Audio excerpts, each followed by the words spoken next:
Hi guys. So ರೀಸೆಂಟಾಗಿ ನಾನು ನೋಡಿರುವಂಥ ನನ್ನ ಫ್ರೆಂಡ್ದೇ ಒಂದು ರಿಯಲ್ ಸ್ಟೋರಿ. ಏನಂದರೆ ಒಂದು ಬ್ರೇಕಪ್ ಸ್ಟೋರಿ. ಯಾವ ಥರ ಅವನು ನರ್ಕ ಅನ್ಭೋಗಿಸಿದಾನೆ ಅಂದರೆ ಅಷ್ಟಿಷ್ಟಲ್ಲ, ಒಂದು ಹುಡುಗಿಯಿಂದ ಅಲ್ಲ, ಎರಡು ಹುಡುಗಿಯಿಂದ. ಆದರೆ ಫಸ್ಟ್ ಅವ್ರದ್ದು ಇಷ್ಟೊಂದು ಕಾಟ ಕೊಟ್ಟಿದ್ದಿಲ್ಲ. ಸೆಕೆಂಡ್ ಹುಡುಗಿ ಮಾತ್ರ ತುಂಬ ಅವ್ನಿಗೆ ಹಿಂಸೆ ಕೊಟ್ಟಿದ್ಲು. ಏನು ಸ್ಟೋರಿ ಅಂದರೆ, ಇವನು ನನ್ನ ಚೈಲ್ಡ್ಹುಡ್ ಫ್ರೆಂಡು, ಚಿಕ್ಕ ವಯಸ್ಸಿಂದನೂ ನನ್ನ ಜೊತೆಲೇ ಇದ್ದವನು. ನನಗೆ ಗೊತ್ತಿಲ್ದಿರೋ ಒಂದು ಹುಡುಗಿನ ಲವ್ ಮಾಡ್ತಾ ಇದ್ದ. ಯಾವಾಗ ಅವನು ಡಿಗ್ರಿಗೆ ಬಂದಮೇಲೆ ಅದನ್ನ ಬೇರೆಯವರಿಂದ ನನಗೆ ಗೊತ್ತಾಗಿದ ತಕ್ಷಣ ನಾನು ಅವನ್ನ ಏನು ಕೇಳಿಲ್ಲ. ಯಾಕಂದ್ರೆ ಏನಾದರೂ ಒಂದು ವಿಷಯ ಇದ್ದಾಗ ಅವರೇ ಹೇಳ್ಬೇಕು ನಮ್ಮ ಹತ್ರ. ನಾನೋಗೇನು ಕೇಳಕ್ ಹೋಗಿಲ್ಲ. ಅದೆಲ್ಲ ಮುಗ್ದೋಯ್ತು. ಆ ಹುಡುಗಿದೆಲ್ಲ ಮುಗ್ದೋದ್ಮೇಲೆ ನನ್ಗೆ ಗೊತ್ತಾಯ್ತು ವಿಷಯ. ಅವನೇ ಹೇಳ್ದ, ಹಿಂಗೆಲ್ಲ ಆಗಿತ್ತು. Okay, happen is happen. ಇನ್ಮೇಲೆ ನಾನು ಲವ್ ಮಾಡಲ್ಲ, ನಾನು ಆರಾಮಾಗಿ ಹಿಂಗೆ ಇರ್ತೀನಿ, ಕೆಲಸ ಮಾಡ್ತೀನಿ, ಆರಾಮಾಗಿರ್ತೀನಿ, ಕಾಲೇಜು ಬಿಡ್ತೀನಿ ಅಂತ ಕಾಲೇಜು ಬಿಟ್ಟ. ಕೆಲಸನೂ ಮಾಡ್ತಾ ಇದ್ದ. ಇದೇ ಗ್ಯಾಪಲ್ಲಿ ಒಂದು ಟ್ರಿಪ್ ಹೋಗಿದ್ವಿ. ಟ್ರಿಪ್ ಹೋದಾಗ ಅವ್ನಿಗೇನಾಯ್ತೋ ಸಡನ್ ಆಗಿ ಗೊತ್ತಿಲ್ಲ, ಸ್ನ್ಯಾಪ್ಚಾಟಿಂದ ಶುರುವಾಗಿದ್ದಂಥ ಒಂದು ಲವ್ ಸ್ಟೋರಿ ಎಲ್ಲಿಗೆ ಬಂದು ನಿಂತ್ಕೊಂತು ಅಂದರೆ ನೀವು ಇಮ್ಯಾಜಿನ್ ಮಾಡಿರಲ್ಲ, ಆ ಥರ ಆಗೋಯ್ತು. ಏನು ಸ್ಟೋರಿ ಅಂದರೆ, ಒಂದು ಸ್ನ್ಯಾಪ್ಚಾಟಲ್ಲಿ ಹಿಂಗೆ ಚಾಟಿಂಗ್ ಮಾಡ್ಕೊಂಡು ಹಂಗೆ ಆ ಹುಡುಗಿ ಆ್ಯಕ್ಚುಲಿ ಪ್ರೀ ಪ್ಲ್ಯಾಂಡು, ತುಂಬ ಇಂಟೆಲಿಜೆಂಟ್ ಇದ್ದಾಳೆ, ತುಂಬ ಪ್ರೀ ಪ್ಲ್ಯಾಂಡು. ಅಂದರೆ ಇವರಿಬ್ಬರದು ಸೇಮ್ ಕ್ಯಾಸ್ಟು. ಯಾವ ಕ್ಯಾಸ್ಟ್ ಅಂತ ಏನು ಹೇಳೋದು ಬೇಡ, ಇವ್ರ ಹೆಸರು ಮೆನ್ಷನ್ ಮಾಡೋದು ಬೇಡ. ಬಟ್ ನೀವೆಲ್ಲರೂ ತಿಳ್ಕೊಬೇಕಾಗಿರೋ ಸ್ಟೋರಿ. ಯಾಕಂದರೆ ಇದು ನಿಮ್ಮ ಲೈಫಲ್ಲೂ ನಡೀತಾ ಇರ್ಬೋದು. ಈಗ ನೀವು ಎಚ್ಚರಿಕೆಯಿಂದ ಇರಿ. ಅಂದರೆ ಇವನು ಸ್ವಲ್ಪ ದುಡ್ಡಲ್ಲಿ ಚೆನ್ನಾಗಿದ್ದ, ನೋಡೋಕ್ಕೂ ಚೆನ್ನಾಗಿದ್ದ, ದುಡ್ಡು ಚೆನ್ನಾಗಿತ್ತು, ಮನೆ ಕಡೆ ಎಲ್ಲ ಚೆನ್ನಾಗಿತ್ತು.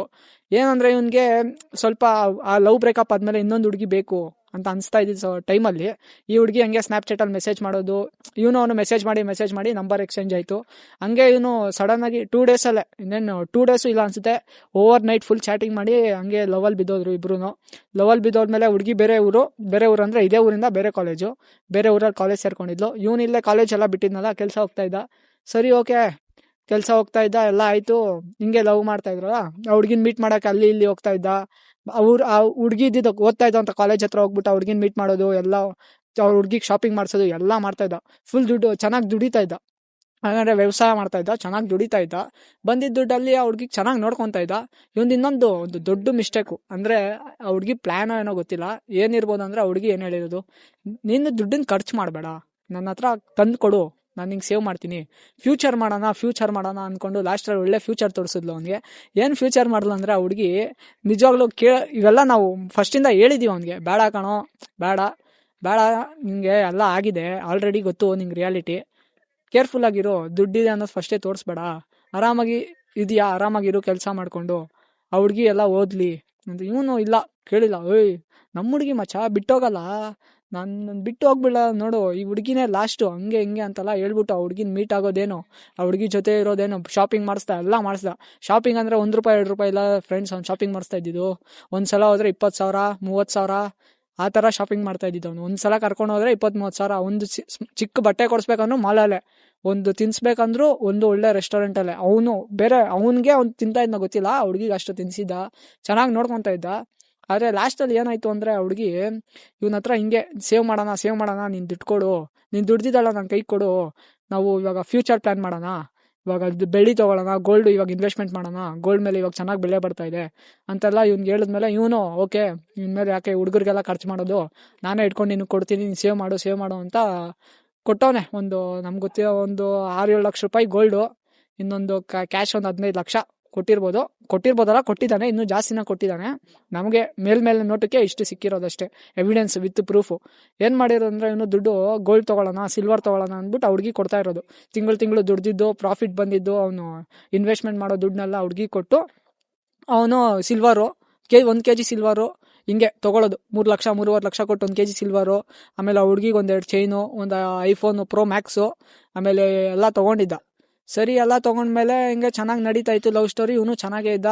ವಾರಕ್ಕೆ ಒಂದ್ಸಲ 2 ಸಲ ಹೋಗ್ತಾ ಇದ್ದ ಆ ಊರಿಗೆ, ಆ ಹುಡುಗಿನ ಮೀಟ್ ಮಾಡ್ಕೊಂಡೆಲ್ಲ ಚೆನ್ನಾಗೇ ನಡೀತಾ ಇತ್ತು. ಹೋಗ್ತಾ ಒಂದು ಟೈಮಲ್ಲಿ ಅವ್ನ ಬಿಸ್ನೆಸ್ಸು ಸ್ವಲ್ಪ ಕಮ್ಮಿ, ಯಾಕಂದರೆ ಸೇಲ್ಸ್ ಆಗಿಲ್ಲ, ಮಳೆಗಾಲ ಇತ್ತು, ಸೇಲ್ಸ್ ಆಗಿಲ್ಲ. ಯಾಕಂದರೆ ಇವ್ನು ವ್ಯವಸಾಯ ಮಾಡ್ತಾ ಇದ್ದಿದ್ದು, ಸೇಲ್ಸ್ ಆಗಿರೋ ಟೈಮಲ್ಲಿ ಒಂದು ಸ್ವಲ್ಪ ದಿನ ದುಡ್ಡು ಕೊಟ್ಟಿಲ್ಲ ಆ ಹುಡುಗಿಗೆ, ಸೇವ್ ಮಾಡೋಕ್ಕೂ ಕೊಟ್ಟಿಲ್ಲ, ಏನೂ ಇಲ್ಲ. ಆ ಹುಡುಗಿ ಎಂಥ ಕಿಲಾಡಿ ಅಂದರೆ, ದುಡ್ಡು ಬರೋವರೆಗೂ ಮಾತ್ರ ಕೊಡು ಅನ್ನೋದು. ಏನು ತಿಂದರೆ ಬಿರಿಯಾನಿನೇ ಬೇಕು ಅವಳಿಗಿಲ್ಲ, 2 ಪ್ಲೇಟ್ ಬಿರಿಯಾನಿ ತಿಂದ್ರ ಅಂದರೆ 2 ಪ್ಲೇಟು ನನಗೆ ನನ್ನ ಫ್ರೆಂಡ್ಗೆ ಆರ್ಡ್ರ್ ಮಾಡು, ಏನು ವೆಜ್ ಮಾಡ್ತೀನಿ ಅಂತೀಯಾ, ಇದೇ ಹೋಟ್ಲಿಂದ ಬೇಕು, ಈ ಥರ ಆರ್ಡ್ರ್ ಮಾಡ್ತಾ ಇದ್ದಿದ್ದು. ಇವನು ಬಕ್ರಾ, ಬಿರಿಯಾನಿ ತಾನೆ, ಎಷ್ಟು ಬೇಕು, 2 ಪ್ಲೇಟಾ, ಇಲ್ಲ ನಿನ್ನ ಫ್ರೆಂಡ್ಗೂ ಎಷ್ಟು ಜನ ಅವ್ರ ರೂಮಲ್ಲಿ ಎಲ್ಲರಿಗೂ ಕೊಡಿಸೋದು. ಚೆನ್ನಾಗಿ ಕೊಡಿಸ್ತಾ ಇದ್ದ, ತಿಂತಾ ಇದ್ದ. ಎಲ್ಲ ಮಾಡ್ದ. ಇಲ್ಲಿರೋ ಹುಡುಗರೆಲ್ಲ ಹೇಳಿದ್ರು ಬೇಡ, ಯಾಕೋ ನೀನು ಜಾಸ್ತಿ ಆಗ್ತಾ ಇದೆ, ಬೇಡ ಬೇಡ ಅಂತ. ಇವನೇನೋ ಇಲ್ಲ, ಕೇಳ್ತಾನೆ ಇರ್ಲಿಲ್ಲ.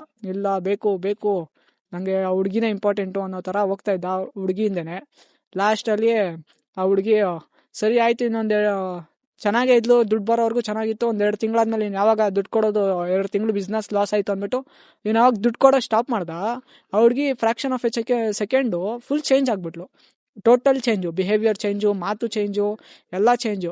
ಆಮೇಲೆ ಆ ಹುಡುಗಿ ನಮ್ಗೆ ಗೊತ್ತಿರೋಳು ಮೀನ್ಸ್ ನಾನು ಹ್ಯಾವ್ ಸೀನ್ ಹರ್ ಬಿಫೋರ್. ನಾನು ನೋಡಿದ್ದೀನಿ ಆ ಹುಡುಗಿನ. ಅವಳು ಪಾಸ್ಟ್ ಒಂದಿತ್ತು, everything I know about completely ನಂಗೆ ಗೊತ್ತಿತ್ತು, ಅವಳು ಏನು ಎತ್ತ ಅಂತೆಲ್ಲ ಗೊತ್ತಿತ್ತು. ಅದನ್ನೆಲ್ಲ ಇವನ ಹತ್ರ ಕೂರಿಸ್ಕೊಂಡು ಹೇಳಿದೆ, ನೋಡೋ ಈ ಮಚ್ಚ ಹಿಂಗೆ ಐತೆ, ನಾನು ನೋಡಿರೋದು, ನನ್ನ ಕಣ್ಣಾರೆ ನೋಡಿರೋದು ಇವೆಲ್ಲ, ನಿಂಗೆ ಹೇಳ್ತಾ ಇದ್ದೀನಿ, ಬೇಡ, ಬೇಕಾದ್ರೆ ಬೇರೆಯವ್ರನ್ನ ಸ್ವಲ್ಪ ವಿಚಾರಿಸು ಅಂತ. ಇವನು ಅಷ್ಟರಲ್ಲಿ ಆಲ್ರೆಡಿ ಏನಾಯ್ತೋ ಗೊತ್ತಿಲ್ಲ, ಅವ್ನು ಆಲ್ರೆಡಿ ಲವಲ್ ಬಿದ್ದಿದ್ದ. ಓಕೆ, ಹ್ಯಾಪೆಂಡ್ ಇಸ್ ಹ್ಯಾಪೆಂಡ್, ಏನೋ ನಡೀತಾ ಇತ್ತಲ್ಲ, ಏನೋ ಮಾಡ್ಕೊಳ್ಳಿ. ನಿಂಗೆ ಬಿಟ್ಟಿರೋದು ಮಚ್ಚ, ಹೇಳೋಷ್ಟು ಹೇಳಿದೆ, ನಿಂಗೆ ಬಿಟ್ಟಿರೋದು ಮಚ್ಚ, ಇನ್ನು ಮಿಕ್ಕಿದ್ದು ಹೇಳೋದು ನನ್ನ ಕರ್ತವ್ಯ, ಹೇಳಿದ್ದೀನಿ. ಏನು ಮಾಡ್ತೀಯ ನೋಡು, ಬುದ್ಧಿ ತಂದ್ಕೊಂತೀಯೋ ಇಲ್ಲ ಅಂದರೆ ಇಲ್ಲ ಕಂಟಿನ್ಯೂ ಮಾಡ್ತೀಯೋ, ನಿನ್ನಿಷ್ಟ ಅಂತ ಹೇಳಿದೆ. ಇವನು ಇಲ್ಲ, ಕೇಳಿಲ್ಲ ನನ್ನ ಮಾತನ್ನ. ಆಗ್ಲಿನೋ, ನಾನು ಪರವಾಗಿಲ್ಲ, ಹುಡುಗಿ ಗೋಲ್ಡು, ನೀವೆಲ್ಲ ಹಂಗೆ ಅನ್ಕೊಬಾರ್ದು ಅಂತ ನನಗೆ ಅಡ್ವೈಸ್ ಕೊಡೋಕ್ಕೆಲ್ಲ ಸ್ಟಾರ್ಟ್ ಮಾಡ್ದೆ. ಸೊ ನನಗೆ ಅದು ಸ್ವಲ್ಪ ಇಷ್ಟ ಆಗ್ತಾ ಇರಲಿಲ್ಲ. ಇವ್ನು ಒಳ್ಳೇದು ಕೇಳಿದ್ರೆ ಇವನೇನು ಈ ಥರ ಮಾಡ್ತಾ ಇದ್ದಾನೆ. ನಾನು ಜಾಸ್ತಿ ಹೇಳಕ್ಕೆ ಹೋಗಿಲ್ಲ ಅವನಿಗೆ, ಹೇಳೋಷ್ಟು ಹೇಳಿದೆ. ಆಮೇಲೆ ಬಿಟ್ಬಿಟ್ಟೆ. ಒಂದು ಫೈನ್ ಡೇ ಅವನೇ ಏನಾಯಿತು ಅಂದರೆ, ಆ ಹುಡುಗಿ ಡೈರೆಕ್ಟಾಗಿ ಹೇಳಿದ್ಲು, ಇಲ್ಲ ನಂಗೆ ಇಷ್ಟ ಇಲ್ಲ, ಬ್ರೇಕಪ್ ಅಂತ. ಏನಂದರೆ ಇದು ಇನ್ನೊಂದು ಸ್ಟೋರಿ ಇದೆ. ಬೇರೆ ಅವ್ನು ಇದ್ಲು, ಆ ಹುಡುಗಿ ಎಕ್ಸು, ಅವ್ರಿಗೆಲ್ಲ ಚಾಟ್ ಮಾಡೋದು, ಅವ್ರ ಜೊತೆ ಎಲ್ಲ ಹೋಗೋದು ಎಲ್ಲ ಮಾಡ್ತಾಯಿದ್ಲು. ಇವನಿಗೆ ಅದು ಹೆಂಗೆ ಗೊತ್ತಾಯ್ತೋ ಗೊತ್ತಿಲ್ಲ, ಹುಡುಗಿಗೆ ಗೊತ್ತಾಗಿದ ತಕ್ಷಣ ಹುಡುಗಿ ಮೇಲೆ ಹೋಗಿ ಕೇಳಿದ್ದಾನೆ, ಏನು ಹಿಂಗೆ ಎಲ್ಲ ಮಾಡಿದ್ಯಾ ಅಂತ. ಫುಲ್ಲು ಬೈದ ಇವನು, ಕೆಟ್ಟದಾಗೆಲ್ಲ ಬೈದ. ಆ ಹುಡುಗಿ ಇನ್ನೊಂದು ಥರ, ಯಾವ ಥರ ಅಂದರೆ, ಇಷ್ಟು ದಿನ ಎಲ್ಲ ದುಡ್ಡು ಬರೋರ್ಗು ಚೆನ್ನಾಗಿದ್ಲು, ಇವಾಗ ಉಲ್ಟಾ, ಏನೋ ನೀನೇನು ಸಾಚಾನಾ, ನೀನು ಎಷ್ಟು ಜನ ಜೊತೆ ಇರ್ತೀಯೋ ನನಗೇನು ಗೊತ್ತು, ಆ ಥರ ಫುಲ್ಲು ರೂಡಾಗಿ ಮಾತಾಡೋಕ್ಕೆ ಸ್ಟಾರ್ಟ್ ಮಾಡ್ಲು. ಇವ್ನಿಗೆ ಏನಾಯ್ತೋ ಗೊತ್ತಿಲ್ಲ, ಇವನು ಇಲ್ಲ ಆದರೂ ಫುಲ್ಲು ಟ್ರೈ ಮಾಡ್ದ, ಬೇಡ್ಕೊಂಡ, ಆಮೇಲೆ ಬೈದ, ಹೋಗ್ಲಿ ಇನ್ನೊಂದ್ಸಲ ಮಾಡಬೇಡ ಅಂತ ಹೇಳ್ದ. ಆ ಹುಡುಗಿ ಹತ್ರ ದುಡ್ಡು ಬರ್ತಾ ಇರ್ಲಿಲ್ವಲ್ಲ, ಸೊ ಹುಡುಗಿ ಓಕೆ ಇನ್ನೊಬ್ಬನ ಸಿಕ್ತಾ, ನನಗೆ ಯಾಕೆ ಇವನು ಅಂದ್ಬಿಟ್ಟು ಫುಲ್ಲು ರಫಾಗಿ ಮಾತಾಡಿದ್ಲು, ಎಲ್ಲ ಮಾಡಿದ್ಲು. ಸರಿ ಅಂದ್ಬಿಟ್ಟು ಇವನು ಹೋಗಿ ಅವ್ರ ಮನೆಯೆಲ್ಲ ಮಾತಾಡ್ದ, ಆ ಹುಡುಗಿ ಮನೇಲಿ ಹೇಳ್ದ ಏನೇನು ನಡೀತು, ಎಷ್ಟೆಷ್ಟು ದುಡ್ಡು ಕೊಟ್ಟಿದ್ದಾನೆಲ್ಲ ಹೇಳ್ದ. ಆ ಹುಡುಗಿ ಮನೇಲಿ ಸೂಪರಾಗಿ, ಏನು ಅವ್ರೇನೇ ಇದ್ರೋ ಗೊತ್ತಿಲ್ಲ, ಸಖತ್ತಾಗಿ ಹೇಳಿದ್ರು, ನೀನು ಇವೆಲ್ಲ ಕಾಮನ್ ಅಪ್ಪ, ಈ ವಯಸ್ಸಲ್ಲಿ ಮಾಡ್ತಾರೆ, ಇನ್ಯಾವಾಗ ಮಾಡ್ತಾರೆ, ನೀನು ಹುಡುಗಿಗೋಸ್ಕರ ಏನು ಇಷ್ಟ ಹೇಳ್ತೀಯ, ಹುಡುಗ ನೀನು ಹೆಂಗಿರ್ಬೇಕು, ಇನ್ನೊಂದು 4 ಜನ ಜೊತೆ ತಿರುಗು, ಈ ಥರ ಎಲ್ಲ ಇವ್ನಿಗೆ ಹೇಳ್ಬಿಟ್ಟು ಕಳಿಸಿದ್ದಾರೆ. ಇವನು ಇದನ್ನೆಲ್ಲ ಯಾರ ಹತ್ರ ಹೇಳಿಲ್ಲ, ಅಂದರೆ ಇವ್ನ ಜೊತೆಲಿ 1-2 ಹುಡುಗರು ಹೋಗಿದ್ರು, ಅವರೆಲ್ಲ ಬಂದು ಹೇಳಿದ್ರು ಈ ಥರ ಆಯಿತು ಬಿಡೋ ಹೋಗ್ಲಿ ಅಂತ. ಇವ್ನು ಮತ್ತೆ ಬುದ್ಧಿ ತಂದ್ಕೊಂಡಿಲ್ಲ, ಇಲ್ಲ ನಂಗೆ ಆ ಹುಡುಗಿನೇ ಬೇಕು ಅಂತೆಲ್ಲ ಸುತ್ತದ ಮಾಡ್ದ. ಆದರೆ ಲಾಸ್ಟಲ್ಲಿ ಇವನು ಓಕೆ ಹೋಗ್ಲಿ ಅವಳು ಬೇಡ ಅಂದ್ಬಿಟ್ಟು ಡಿಸೈಡ್ ಆದಮೇಲೆ ಇವ್ನು ಕೊಟ್ಟಿನಲ್ಲ ಎಲ್ಲ ಗಿಫ್ಟ್ಸು, ಗೋಲ್ಡು ಎಲ್ಲ ತೊಗೊಂಡಿರಲ್ಲ, ಫ್ಯೂಚರ್ ಪ್ಲ್ಯಾನು, ಅದೆಲ್ಲ ವಾಪಸ್ ಕೊಡು ಅಂದರೆ ಆ ಹುಡುಗಿ ತೊಗೊಂಡಿರೋದೊಂದು ಗೋಲ್ಡ್ ಸ್ವಲ್ಪ ಕೊಟ್ಲು. ಆಮೇಲೆ ಕ್ಯಾಶು ಇವನು ಒಂದು 10 ಎಷ್ಟು ಕೊಟ್ಟನೋ ಗೊತ್ತಿಲ್ಲ, 10-15 ಲಕ್ಷ ಕೊಟ್ಟಿರ್ಬೋದು ಆ ಹುಡುಗಿಗೆ, ನಮ್ಗೆ ಗೊತ್ತಿರೋ ಹಂಗೆ ಇನ್ನೂ ಜಾಸ್ತಿ ಕೊಟ್ಟಿರ್ಬೋದು. ಒಂದು ಎವಿಡೆನ್ಸ್ ಸಿಕ್ಕೋದು ಒಂದು 15 ಲಕ್ಷ, ಅದೊಂದು 5 ಲಕ್ಷ ಗೋಲ್ಡು, ಇನ್ನು ಮಿಕ್ಕಿದೆಲ್ಲ ಕ್ಯಾಶ್ ಕೊಟ್ಟಿರೋದು. ನೋಡಿದ್ರೆ ಕ್ಯಾಶು ಏನು ಮಾಡಿದ್ಯಾ ಅಂತ ಕೇಳಿದ್ರೆ, ಯಾವ ಕ್ಯಾಶು, ಎಲ್ಲಿ ಕೊಟ್ಟೆ ನೀನು ಕ್ಯಾಶು, ನನಗೆ ಯಾವುದು ದುಡ್ಡು ಕೊಟ್ಟಿಲ್ಲ, ನೀನು ಕೊಟ್ಟಿರೋದು ಇಷ್ಟೇ, ಚೈನು ತಗೋ ಎಲ್ಲ ಹಿಂಗೆ ಬಿಸಾಕಿದ್ಲು. ಎಲ್ಲ ಇವನು ತೊಗೊಂಡ. ಆಮೇಲೆ ಏನು ಬೇರೆ ದುಡ್ಡು ₹1 ಅಂತೂ ಕ್ಯಾಶ್ ಕೊಟ್ಟೋದು, ₹1 ದುಡ್ಡು ವಾಪಸ್ ಬಂದಿಲ್ಲ. ಫೋನ್ ಅಂತೂ ಇವ್ನು ಕೊಡಿಸಿರೋ ಐಫೋನ್ ಯಾವ ಥರ ಕಿಲಾಡಿ ಅಂದರೆ, ಇವಳ ಹೆಸ್ರಲ್ಲಿ ತೊಗೊಂಡಿಲ್ಲ ಅವಳು, ಹುಡುಗಿ ಬೇರೆಯವನ ಅವ್ರ ಅಣ್ಣ ಹೆಸ್ರಲ್ಲೋ ಯಾರ ಹೆಸ್ರಲ್ಲೋ ತೊಗೊಂಡು, ನಿಂದೆಲ್ಲ ಫೋನ್ ಇದು ನಮ್ಮ ಅಣ್ಣ ಕೊಡಿಸಿರೋದು, ನೀನೇ ಯಾವಾಗ ಕೊಡಿಸ್ದೆ, ಏನು ಇರೋ ಅಷ್ಟು ದಿನ ನೋಡ್ಬೇಕಾಗಿತ್ತು ನೀವು. ಅವಳು ಟ್ರಿಪ್ ಹೋಗ್ತಾ ಇದ್ದಿಲ್ಲ, ಅವ್ರ ಬ್ರದರ್ನ, ಅಣ್ಣನ, ತಮ್ಮನ ಎಲ್ಲ ಟ್ರಿಪ್ಪು, ಶಾಪಿಂಗ್ ನೋಡ್ಬೇಕು ನೀವು, ಶಾಪಿಂಗು. ಓಹೋ, ಅಣ್ಣ ತಮ್ಮ ಇಬ್ಬರಿಗೂ ಶಾಪಿಂಗು ಕರ್ಕೊಂಡೋದ್ರೆ ಇಬ್ರು ಶಾಪಿಂಗ್ ಕರ್ಕೊಂಡು ಹೋಗೋದು, ಯಾರ ದುಡ್ಡಲ್ಲಿ, ಇವನ್ ದುಡ್ಡಲ್ಲಿ. ಇವ್ನಿಗೆ ಗೊತ್ತಿರ್ತಾ ಇದ್ದಿಲ್ಲ, ಇವನ್ನೆಲ್ಲ ಕ್ಯಾಶ್ ಕೊಡ್ತಾ ಇದ್ನಲ್ಲ, ನಂಬಿಕಸ್ತಾ ಫುಲ್ಲು ನಂಬಿಕೆ ಇಟ್ಬಿಟ್ಟು, ಹಿಂಗೆ ಮಾಡು ಹಂಗೆ ಮಾಡು ಸೇವ್ ಮಾಡು ಅಂತ. ಇವಳು ಕೊಟ್ಟಿದ್ದನ್ನೆಲ್ಲ ಅಣ್ಣನ ಜೊತೆ ಶಾಪಿಂಗು, ತಮ್ಮನ ಜೊತೆ ಶಾಪಿಂಗು, ತಮ್ಮಂಗೆ ಬಟ್ಟೆ, ತಮ್ಮಂಗೆ ಫೋನು, ಇವಳಿಗೊಂದು ಫೋನು, ಸಿಕ್ಕಿದಾಗೆಲ್ಲ ಬಿರಿಯಾನಿ. ಇನ್ನು ಇವ್ಳು ಡ್ರೆಸ್ ಸೆನ್ಸ್ ನೋಡಬೇಕು, ಇಲ್ಲಿದ್ದಾಗಿಂತ ಆವಾಗ ಫುಲ್ಲು ಚೇಂಜು. ಏನದಿಲ್ಲಿ ಅಂದರೆ, ಇವನು ಇಷ್ಟು ಲಕ್ಷ ರೂಪಾಯಿ ವೇಸ್ಟ್ ಆಗಿದ್ದು ಪ್ರಶ್ನೆ ಇಲ್ಲ ಇಲ್ಲಿ. ಇವತ್ತು ದುಡ್ಡಿರುತ್ತೆ ಹೋಗುತ್ತೆ, ಇವನ ಜೊತೆ ಆಟ ಆಡಿದ್ಲು ಹುಡುಗಿ. ಏನಕ್ಕೆ ಆಟ ಆಡಿದ್ಲು, ದುಡ್ಡುಗೋಸ್ಕರ. ನೀವು ಅದಕ್ಕೆ ಫ್ರೆಂಡ್ಸ್, ಒಂದು ಲಾಸ್ 20 ಲಕ್ಷ ಆಗಿರ್ಬೋದು ನಮ್ಗೆ ಗೊತ್ತಿರೋ ಹಂಗೆ. ಅದು ಅಫಿಷಿಯಲ್ ಆಗಿ ಎಲ್ಲೂ ನಮ್ಗೆ ಇನ್ನೂ ಜಾಸ್ತಿ ಆಗಿದೆ, ಅವ್ನು ನಮ್ಗೆ ತೋರಿಸಿರೋದು ಒಂದು 15 ಲಕ್ಷವರೆಗೂ ಅಷ್ಟೇ. ಅದು ಫೋನ್ಪೇ ನೀವು ಅಕೌಂಟ್ ಓಪನ್ ಮಾಡಿ ನೋಡಿದ್ರೆ ಬರೀ ಕಳಿಸೋದು ಮಿನಿಮಮ್ 50,000, 50, 2, 1 ಹಿಂಗೆ ಹೋಗಿರೋದು. ಆ ಕಡೆಯಿಂದ ಏನೂ ಬಂದಿಲ್ಲ, ಬರೀ ಹೋಗಿರೋದು ಮಾತ್ರ ಹಿಂಗೆ ಹೋಗಿರೋದು ಅಷ್ಟೇ ದುಡ್ಡು. ಈ ಥರ ಎಲ್ಲ ಮಾಡಿದ್ದಾನೆ. ಮಾಡಿದ್ಮೇಲೆ ಸರಿ ಎಲ್ಲ ದುಡ್ಡು ಹೋದ್ಮೇಲೆ ಹೋಯ್ತು, ಅವ್ರ ಮನೇಲೆಲ್ಲ ಹೋಗಿ ಮಾತಾಡಿ ಇಷ್ಟೆಲ್ಲ ಕಟ್ಸ್ ಮಾಡಿ ಅಂದರೆ ಅವ್ರ ಮನೇಲಿ ಉಲ್ಟಾ ತಿರುಗಲು. ಸರಿ ಇವನು ಹೋಯ್ತು, ದುಡ್ಡೆಲ್ಲ ಹೋಗಿತ್ತಲ್ಲ, ಏನು ಮಾಡೋಕ್ಕಾಗಲ್ಲ, ಹೋಗ್ಲಿ ಬುದ್ಧಿ ತೊಗೊಳೋಣ ಅಂತ ಬಂದ ವಾಪಸ್ಸು. ಏನಿಲ್ಲ ಇಂಟೆನ್ಷನ್ ಅಂದರೆ ಅವ್ನು ದುಡ್ಡು ಹೋಗಿದ್ದು ಅವ್ನಿಗೆ ಏನಿಲ್ಲ, ದುಡ್ಡು ಇವತ್ತು ಒಂದು 2-3 ತಿಂಗಳಲ್ಲಿ ಮತ್ತೆ ವಾಪಸ್ ಅವನು ಹೋಗಿರೋ ಅಷ್ಟು ಒಂದು ಅರ್ಧ ಆದರೂ ದುಡ್ಕೊತಾನೆ, ಏನೋ ಒಂದು ಮಾಡಿ ದುಡ್ಕೊಂಡ್ಬಿಡ್ತಾನೆ ದುಡ್ಡು. ಅವನ ಜೊತೆ ಆಟ ಆಡಿ ಅವ್ನ ಫೀಲಿಂಗ್ ಎಷ್ಟು ಹರ್ಟ್ ಮಾಡಿದಾಳೆ ಅಂದರೆ, ಒಬ್ಬನೇ ನೈಟೇ ಎಲ್ಲಂದ್ರೆ ಅಲ್ಲಿ ಹೋಗೋದು, ಯಾರಿಗೂ ಹೇಳ್ದಿರಾ ಮಾಡ್ದಿರಾ ಒಬ್ಬನೇ ಒಂಟಿಯಾಗಿರೋದು, ಫುಲ್ ಯಾವುದ್ರಲ್ಲಿ ಇಂಟ್ರೆಸ್ಟ್ ಇಲ್ಲದೆ ಇರೋವಂಥದ್ದು, ಯಾರ ಜೊತೆ ಮಾತಾಡ್ತೀರಾ ಆ ಥರ ಎಲ್ಲ ಆಗ್ಬಿಟ್ಟು ಈ ಥರ ಎಲ್ಲ ಮಾಡಿದ್ದಾರೆ. ಯಾಕೆಂದರೆ ಒಂದು ಹುಡುಗಿಗೋಸ್ಕರ. ಆಮೇಲೆ ಏನಾದರೂ ಇದು ಕಳಿಸಿದ್ರೆ ಸ್ಮಶಾನಕ್ಕೆ ಹೋಗಿ ಕೂತ್ಕೊಳ್ಳೋದು, ಹೋಗಿ ಅಲ್ಲಿ ಸ್ಟೋರಿ ಹಾಕೋದು, ನಾನು ಇಲ್ಲೇ ನೆಮ್ಮದಿ ಜಾಗ ಮಚ್ಚ, ಯಾರು ಸಿಕ್ಕರೆ ಅಷ್ಟೇ ಅಲ್ಲಿ ಕರ್ಕೊಂಡೋಗೋದು, ಹಿಂಗೆಲ್ಲ ಮಾಡ್ತಾಯಿದೆ. ಹಿಂಗೆಲ್ಲ ಮಾಡೋದೇನು ಬೇಜಾರಿಲ್ಲ. ಆ ಹುಡುಗಿ ಏನು ಆರಾಮಾಗಿದ್ದಾಳೆ, ಆರಾಮಾಗಿ ಇವಾಗ ಯಾವುದೋ ಒಂದು ಪೇಜ್ ಓಪನ್ ಮಾಡಿಕೊಂಡು ಅದ್ರ ಸ್ಟೋರಿ ಹಾಕ್ಕೊಂಡು ಫುಲ್ ಜಾಲಿಯಾಗಿದ್ದಾಳೆ. ಆದರೆ ಇವನು ಮಾತ್ರ ಫುಲ್ಲು ಹುಚ್ಚ ಥರ ಅಲ್ಲಿ ಇಲ್ಲಿ ತಿರ್ಕೊಂಡು ಕೆಲಸ ಏನೋ ಮಾಡ್ತಾವ್ನು. ಇವಾಗ ಮತ್ತೆ ಏನೋ ಕೆಲಸ ಮಾಡಬೇಕು ಅಂದ್ಕೊಂಡು ಬ್ಯಾಕ್ ಟು ಟ್ರ್ಯಾಕ್ ಥರ ಬಂದಿದ್ದಾನೆ. ಆದರೆ ಇನ್ನೂ ಅವಳು ಮಾಡಿರೋ ಡ್ಯಾಮೇಜ್ನ ಅವ್ನು ಇನ್ನೂ ರಿಕವರ್ ಮಾಡ್ಕೊಂಡಿಲ್ಲ, ಯಾರಿಗೂ ಹೇಳ್ಕೊತಾ ಇಲ್ಲ ಅಷ್ಟೇ. ಏನಂದರೆ ಸುಮ್ಮನೆ ಒಳಗೊಳಗಡೆ ತಿನ್ಕೊಂಡು ಇವಾಗ ಹೊಸ ಅಭ್ಯಾಸ ಬೇರೆ ಸ್ಟಾರ್ಟ್ ಮಾಡ್ಕೊಂಡಿದ್ದಾನೆ.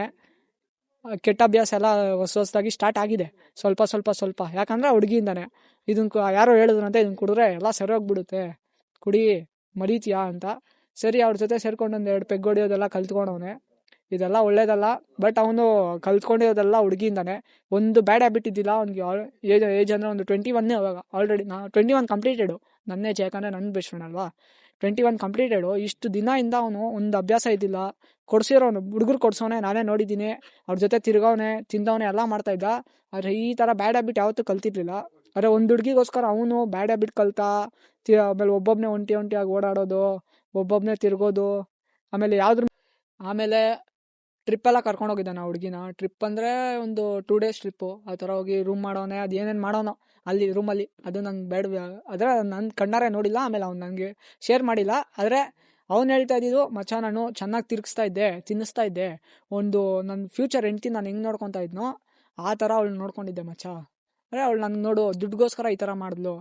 ಅವಳ ಎಕ್ಸು ಜೊತೆನೂ ನಾನು ಮಾತಾಡಿದೆ, ಅವಳ ಎಕ್ಸು ಅವನು ಹಂಗೆ ಹೇಳ್ದ, ನನಗೂ ಇದೇ ರೀಸನ್ ಬ್ರೋ ಅವಳು ಬಿಟ್ಟಿದ್ದು, ಈ ಥರ ಎಷ್ಟೊಂದು ಜನ ಜೊತೆ ಆಟ ಆಡೋದೆ, ನೀವೇನಕ್ಕೆ ಬೀಳೋಕೋದ್ರಿ ಈ ಥರ ಬಲೆಗೆ ಅಂತೆಲ್ಲ ಹೇಳುದ ಅಂತ ಅವ್ನು ನನಗೆ ಹೇಳ್ದ.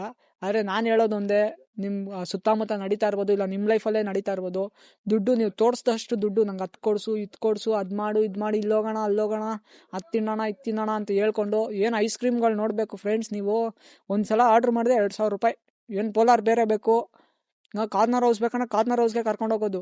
ಏನು ಅವಳು ಇಲ್ಲಿ ಇಂಥ ಕಡೆ ಅಂದಿದ್ದಕ್ಕೆ ಸಾಲ ಮಾಡಿ ಅವ್ನ ಬಿಸ್ನೆಸ್ ಎಲ್ಲ ಸ್ವಲ್ಪ ಕಮ್ಮಿ ಸೇಲ್ಸ್ ಡೌನ್ ಆದಾಗ ಸಾಲ ಮಾಡೋನೆ. ಆಮೇಲೆ ಹುಡುಗಿಗೋಸ್ಕರ ಎಲ್ಲ ಸಾಲ ಮಾಡಿರೋದು. ಅಲ್ಲಿ ತಿನ್ನೋಕ್ಕೆ ಇಲ್ಲಿ ತಿನ್ನೋಕ್ಕೆ, ಏನು ಬಿರಿಯಾನಿ ಬೇಕಂದ್ರೆ ಇವನ ಹತ್ರ ದುಡ್ಡಿಲ್ಲ ಅಂದ್ರೂ ಇನ್ನೊಬ್ರ ಹತ್ರ ಕೊಡಿಸ್ಬಿಟ್ಟು ಬಿರಿಯಾನಿ ಕಾಸು ಹಾಕೋದು. ಝೊಮ್ಯಾಟೋಲಿ ಇಲ್ಲಿಂದ ಆರ್ಡ್ರ್ ಮಾಡೋದು ಅಲ್ಲಿಗೆ ಅವರು ಪಿ ಜಿಗೆ. ಅಂದರೆ ಈ ಊರಲ್ಲಿ ಇದ್ಕೊಂಡು ಆ ಊರಿಂದ ಲೊಕೇಶನ್ ಆನ್ ಮಾಡ್ಕೊಂಡು ಆರ್ಡ್ರ್ ಮಾಡಿರೋದೆಲ್ಲ ಮಾಡೋನೆ. ಇಲ್ಲ ಬೇರೆಯವ್ರಿಗೆಲ್ಲ ಆರ್ಡ್ರ್ ಮಾಡಿಸೋದು ಮಾಡೋನೆ. ಆಮೇಲೆ ರೂಮು ಅಷ್ಟೇ. ಅವಳು ಹುಡುಗಿ ಏನಾದ್ರು ಟ್ರಿಪ್ ಹೋಗ್ಬೇಕಂದ್ರೆ ಎಲ್ಲ ಟ್ರಾವೆಲ್ಸ್ ಥರ ಇವನೇ ಎಲ್ಲ ಅಲ್ಲಿ ಇಲ್ಲಿ ಬುಕ್ ಮಾಡೋದು, ಎಲ್ಲ ಏನು ಬೇಕು ಖರ್ಚು, ಎಕ್ಸ್ಟ್ರಾ ಖರ್ಚು ಇಷ್ಟಾಗುತ್ತೆ ಅಂದರೆ ಟ್ರಿಪ್ಗೆ ಅದು ಡಬಲ್ ಕೊಡೋದು. ನೀನು ತಿರುಗು, ನೀನು ತಗೋ, ನಿಂಗೆ ಏನು ಬೇಕೋ ಅದು ಮಾಡು, ಈ ಥರ ಎಲ್ಲ ಮಾಡ್ದ.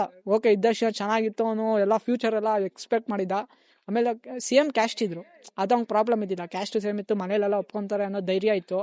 ಆದರೆ ಅವನು ಇಷ್ಟೆಲ್ಲ ಇದು ಮಾಡಿದ್ಮೇಲೆ ಒಂದು ವಿಷಯದಲ್ಲಿ ಮಾಡ್ದ ಅಂದರೆ ದುಡ್ಡು ತೋರಿಸಿದ್ದು. ಮೇಯ್ನಾಗಿ ಎಷ್ಟು ನನ್ನ ಹತ್ರ ಇಷ್ಟು ಬರುತ್ತೆ ಇನ್ಕಮ್ಮು, ನನ್ನ ಹತ್ರ ಇಲ್ಲಿ ದುಡ್ಡು ಬರುತ್ತೆ, ನಾನು ಇಷ್ಟು ದುಡಿತೀನಿ, ನಾನು ಇಷ್ಟಿಷ್ಟು ಮಾಡ್ತೀನಿ ಅಂತೆಲ್ಲ ಮಾಡ್ದ. ಆ ಹುಡುಗಿ ಅಡ್ವಾಂಟೇಜ್ ಬೇಕಾಗಿದ್ದಿದೆ ಅದು ದುಡ್ಡು ಮೇಯ್ನಾಗಿ. ಯಾಕಂದರೆ ನಾವು ಕಂಪೇರಿಟಿವ್ಲಿ ಮೊದಲಿಗಿಂತ ಇವಾಗ ನೋಡಿದಾಗ ಫುಲ್ ಡಿಫ್ರೆನ್ಸ್ ಕಾಣಿಸ್ತಾ ಇತ್ತು.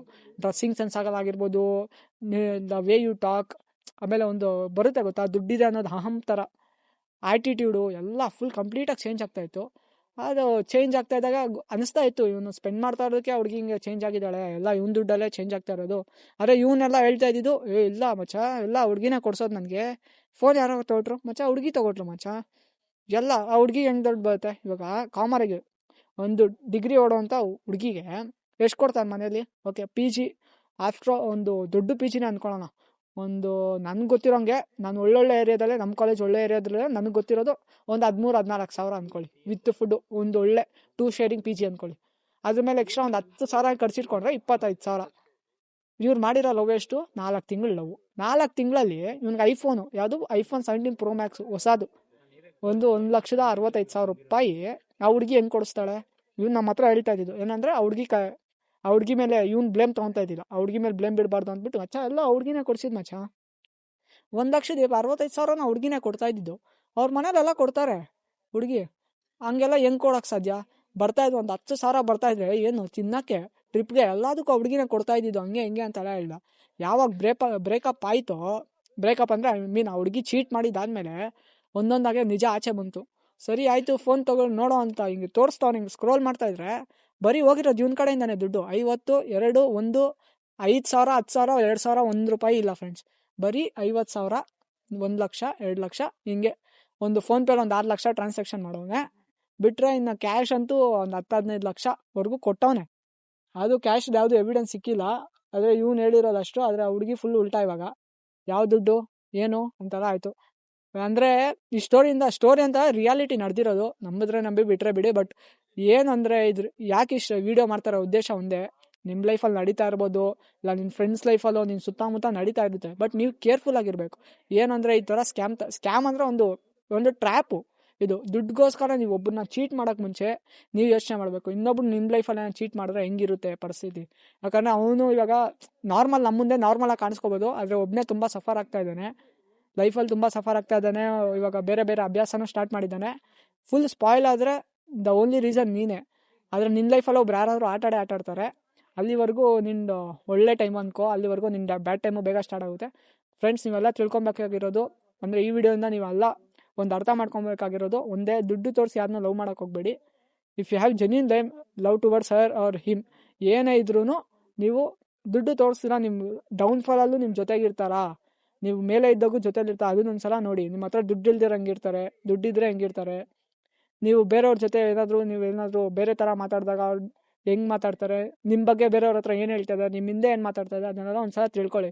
ಯಾಕಂದರೆ ನೀವೆಲ್ಲ ಎಕ್ಸ್ಪೆಕ್ಟ್ ಮಾಡಿರ್ತೀವಿ, ಫ್ಯೂಚರ್ ಇವಳ ಜೊತೆನೇ, ಇವನ ಜೊತೆನೇ ಫ್ಯೂಚರು, ನಾನು ಇವನ ಜೊತೆನೇ ಇರಬೇಕು, ಇವಳ ಜೊತೆನೇ ಇರಬೇಕು ಅಂತ. ಆದರೆ ನಿಮ್ಮ ಬಿಹೈಂಡ್, ನಿಮ್ಮ ಹಿಂದೆ ಏನೇನು ನಡೀತಾ ಇದೋ ಯಾರಿಗೆ ಗೊತ್ತು, ಏನೇನು ಹೇಳ್ತಾ ಇದ್ದೋ ನಿಮ್ಮ ಬಗ್ಗೆ ಕೆಟ್ಟದಾಗಿ. ನಿಮ್ಮ ಜೊತೆ ಇದ್ಕೊಂಡೇ ಅಲ್ಲ, ಜೊತೆಲಿದ್ದು ಚೆನ್ನಾಗಿ ತಿಂದವ್ರೆ ನೋಡಿ, ಇಷ್ಟೆಲ್ಲ ಮಾಡ್ತಾನೆ ಅವಳಿಗೆ ಮಾಡಿದ್ಲು. ಇನ್ನು ನಿಮಗೆಲ್ಲ ಗೊತ್ತಿರುತ್ತೆ, ನಿಮ್ಮ ಜೊತೆಲಿರೋರೆಲ್ಲ ನಿಮ್ಮ ಸುತ್ತಮುತ್ತ ನಡೀತಾ ಇದ್ದೆಲ್ಲ ಹೇಗಿರುತ್ತೆ. ನಿಮ್ಮ ಫ್ರೆಂಡ್ಸ್ ಆಗಿದ್ರೆ ಏನಾದರೂ ಈ ಥರ ನಿಮ್ಮ ಫ್ರೆಂಡ್ಸ್ಗಳು ನಡೀತಾ ಇದ್ರೆ ಗೋ ಎಕ್ಸ್ಪ್ಲೈನ್. ಒಂದ್ಸಲ ನೀವು ದೂರ ಆದರೂ ಪರವಾಗಿಲ್ಲ, ಅವ್ನು ಲೌಡ ಫ್ರೆಂಡ್ಶಿಪ್ ಹೋದ್ರೆ ಹೋಗಲಿ. ನೀವು ಫ್ರೆಂಡ್ಶಿಪ್ ಇಲ್ಲ ಅಂದರೂ ನೋಡಿ, ಜೊತೆಲಿದ್ದು ಅವ್ನು ಫುಲ್ ಡೌನ್ಫಾಲ್ ಆಗೋದು ನೋಡೋಕ್ಕಿಂತ ದೂರ ನೀನು ಹೇಳು. ಅವನು ಕೇಳೋದು ಬಿಡೋದು ಅವ್ನು ಬಿಟ್ಟಿದ್ದು. ಅವಾಗ ನೀವು ಮುಂದಕ್ಕೆ ನಿನ್ಗೆ ಅನಿಸ್ಬಾರ್ದು, ನಿಂಗೆ ಗಿಲ್ಟ್ ಫೀಲ್ ಆಗಬಾರ್ದಲ್ಲ. ನಾನು ಹೇಳ್ಬೋದಾಯಿತು, ನನಗೆಲ್ಲ ಗೊತ್ತಿರೋ ನಾನು. ಯಾಕಂದರೆ ನಾನು ಹೇಳಿದೆ, ನಾನು ಓಪನಾಗಿ ಹೇಳಿದೆ, ಈ ಥರ ಇದೆ ಹುಡುಗಿ ಅಂತೆಲ್ಲ ಹೇಳಿದೆ. ನಾನೊಬ್ಬನೇ ಹೇಳಿಲ್ಲ, ನನ್ನ ಜೊತೆಲಿ ಎಲ್ಲರೂ ಹೇಳಿದ್ರು ಬೇಡ, ಆಲ್ರೆಡಿ ಒಂದು ನೋಡಿದ್ಯಾ, ಏನಕ್ಕೆ ಬೇಕಂತ ಅವ್ನು ಕೇಳಿಲ್ಲ. ಆದರೆ ಇವಾಗ ಅವ್ನಿಗೆ ಅರ್ಥ ಆಗಿದೆ ಯಾಕೆ ಅಂತ. ಇವಾಗ ಅವನು ಅಂದರೆ ಲವ್ವಿಂದ ಆಚೆ ಬಂದಿದ್ದಾನೆ ಅಷ್ಟೇ. ಅಂದರೆ ಒಳಗಡೆ ಅವನು ಡೀಪಾಗಿ ಇನ್ನೂ ರಿಕವರ್ ಆಗಿಲ್ಲ. ಸೊ ಫ್ರೆಂಡ್ಸ್, ಎಲ್ಲರೂ ಅಷ್ಟೇ, ಏನಾದರೂ ಇದ್ದರೆ ಓಪನಾಗಿ ಹೇಳಿ. ಅವನಿದ್ರೆ ಏನೋ ಅವನು ಕೇಳದೆ ಹೋಗಲಿ, ರೆಸ್ಪೆಕ್ಟ್ ಮಾಡಿ ಹೇಳೋದು ನಿಮ್ಮ ಕರ್ತವ್ಯ. ಫ್ರೆಂಡಾಗಿ ಹೇಳ್ರಿ ಅಷ್ಟೇ. ಸೊ ಗೈಸ್, ಈ ಥರ ಏನಾದರೂ ನಿಮ್ಮ ಲೈಫಲ್ಲಿ ಅಥವಾ ನಿಮ್ಮ ಜೊತೆಲಿ ಲೈಫಲ್ಲಿ ನಡೆದರೆ ದಯವಿಟ್ಟು ಓಪನಾಗೆ ಶೇರ್ ಮಾಡಿ, ಇಲ್ಲಾಂದರೆ ನಮ್ಮ ಕಮೆಂಟ್ ಸೆಕ್ಷನಲ್ಲಿ ತಿಳಿಸಿ, and will make a video on that. Thank you.